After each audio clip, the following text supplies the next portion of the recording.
Olá, meu nome é Ricardo Guimarães, eu sou casado com a Lili há 44 anos, tenho 4 filhos, 3 netos, alguns adolescentes, trabalho para grandes empresas, vivendo esse mundo maluco, e eu vou aqui contar para vocês o que a gente está compreendendo sobre o mundo, para talvez ajudar você a tomar boas decisões a respeito da educação que você dá para seus filhos, para sua carreira, trabalho, enfim, com relação ao futuro de todos nós. Olha isso aqui. Esse desenho, ele significa o que está acontecendo com o mundo. Parece um cardiograma, mas não é um cardiograma. Ele mostra que tem um momento que as coisas estavam muito paradas, quase mortas, e começa a acelerar, e passa a ter uma animação, uma vida que não tinha antes. Tudo ficou acelerado. Sabe por quê? Por causa da tecnologia de informação e comunicação. Nessa fase, tinha pouca gente no mundo, e a tecnologia de informação e comunicação era muito rudimentar e cara. Telefone fixo no lugar, imagina. Demorava muito para as coisas acontecerem. O cenário era estável, quase parado, lento, previsível, controlável, simples. Acontecia uma coisa de cada vez. Nessa fase, criamos instituições com hierarquias poderosas que controlavam o mundo. E nós nos sentíamos muito seguros, porque tudo permanecia igual por muito tempo. O indivíduo se submetia ao grupo, abria mão da sua individualidade, aprendia a regra do jogo e a vida seguia em frente.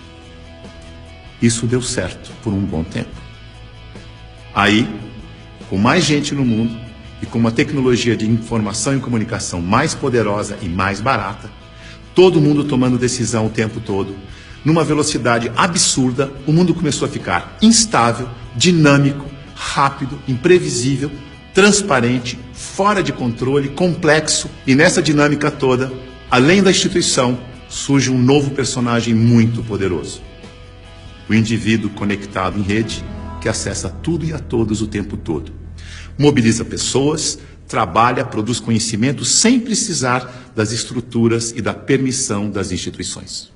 Aquelas instituições hierárquicas e controladoras estão tendo que aprender a lidar com esse novo cenário, com esse novo indivíduo mais conectado, mais livre, mais móvel, mais bem informado e crítico.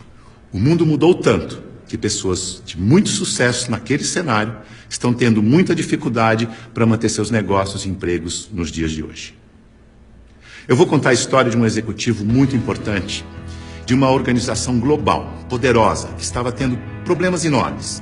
Prejuízo, perdendo o mercado em todos os países em que tinha operação. Tinha brigas políticas internas entre departamentos, entre regiões, escândalos públicos, corrupção no financeiro e tudo acontecendo ao mesmo tempo com toda essa transparência ao vivo e a cores do tempo real. Esse grande executivo viu aquele cenário e disse: eu não dou conta dessa complexidade, dessa velocidade, dessa transparência toda. Eu me demito. Aqui está ele. É o nosso querido Bento.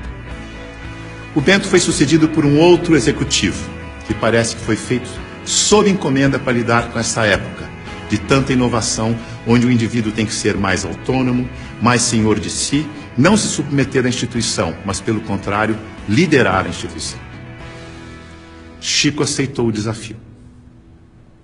Aqui está ele, de um jeito fácil de comparar e ver a diferença entre ele e o Bento. Veja que o Bento está arcado, submetendo ao protocolo e às regras da instituição. O Chico está mais senhor de si. Para ele ajudar a igreja, ele tinha que mudar a igreja. Para mudar a igreja, ele tinha que criticar e propor novas maneiras de fazer as coisas. Porque do jeito que deu certo no passado, não era o jeito que ia dar certo no novo cenário. E ele começou a criticar e a mudar tudo usando o discernimento, o bom senso e os seus valores, que são os mesmos da instituição. A cadeira, por exemplo, ele pediu uma cadeira mais simples, mais leve, mais prática, que ele mesmo pudesse carregar. A roupa, uma roupa que fosse fácil de vestir, leve, simples e confortável. O discurso, ele não queria que alguém escrevesse o discurso para ele. Ele mesmo ia fazer o discurso com as palavras dele. E para ele estar sempre atualizado e poder falar à vontade, ele não ia ficar isolado no Palácio do Vaticano, num quarto de 300 metros quadrados. Escolheu morar no Palácio Santa Marta, num quarto de 30 metros quadrados, junto com os outros 400 padres e bispos que viajavam pelo mundo, e ele ia almoçar com esses padres e bispos para poder conversar, trocar ideias e saber o que estava acontecendo no mundo.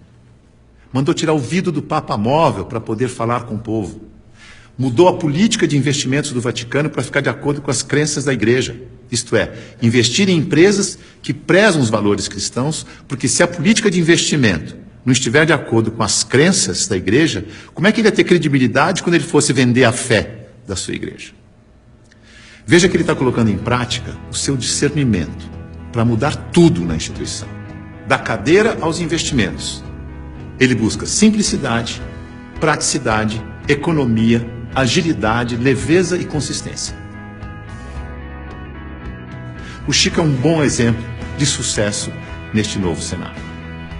A mudança é tão grande que os historiadores dizem que está terminando a sociedade industrial e está começando a sociedade do conhecimento, a sociedade em rede, a sociedade do indivíduo conectado em rede.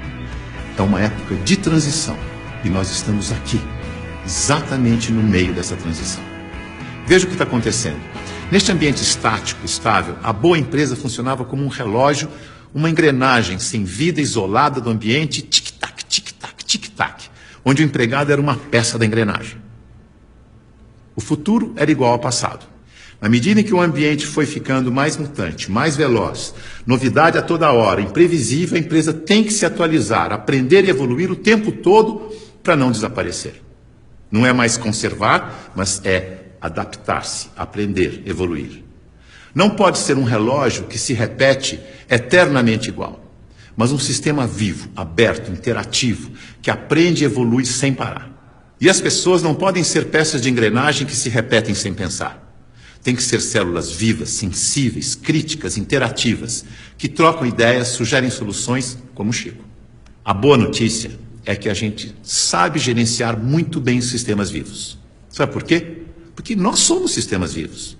Somos feitos de sistemas. Sistema respiratório, sistema endócrino, sistema ósseo, sistema digestivo. Sistema é um conjunto de elementos que trabalham de forma interdependente com um propósito comum. Como o nosso corpo. O ponto mais importante para a saúde do nosso corpo é a interdependência. Veja no seu próprio corpo. Nossos órgãos trabalham de forma interdependente, sempre em busca do equilíbrio do corpo. Esse é o propósito. Se um órgão declara independência, e isso se chama câncer, o corpo entra em colapso. A integração entre os órgãos desaparece. A energia do corpo se esvai, não consegue mais interagir com o ambiente, nem reagir aos estímulos.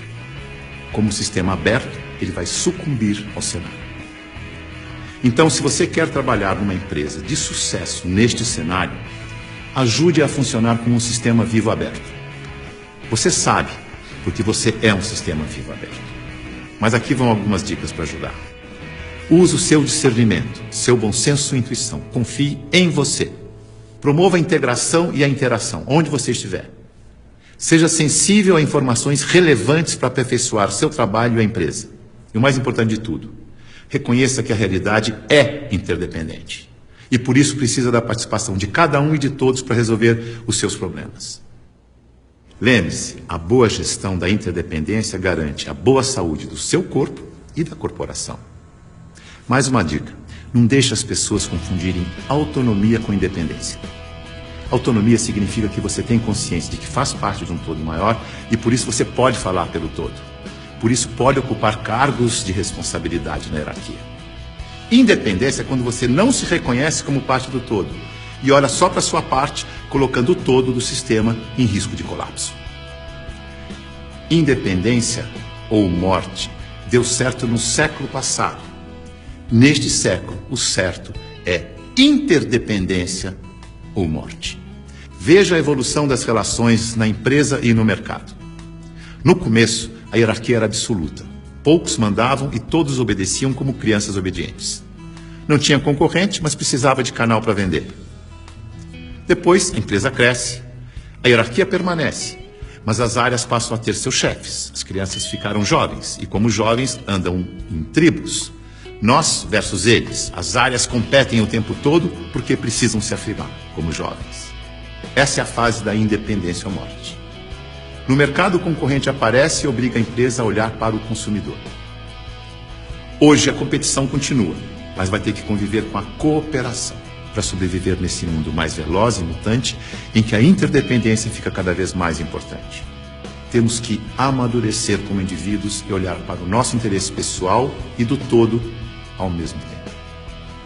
O Papa Chico, quando falou do meio ambiente na sua encíclica, ele não falou com os cristãos apenas.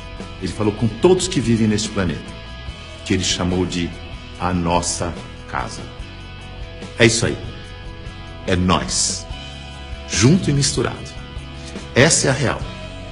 Esse é o futuro, com as pessoas mais valorizadas, mais bem informadas e fazendo melhores escolhas para suas vidas. Boa sorte.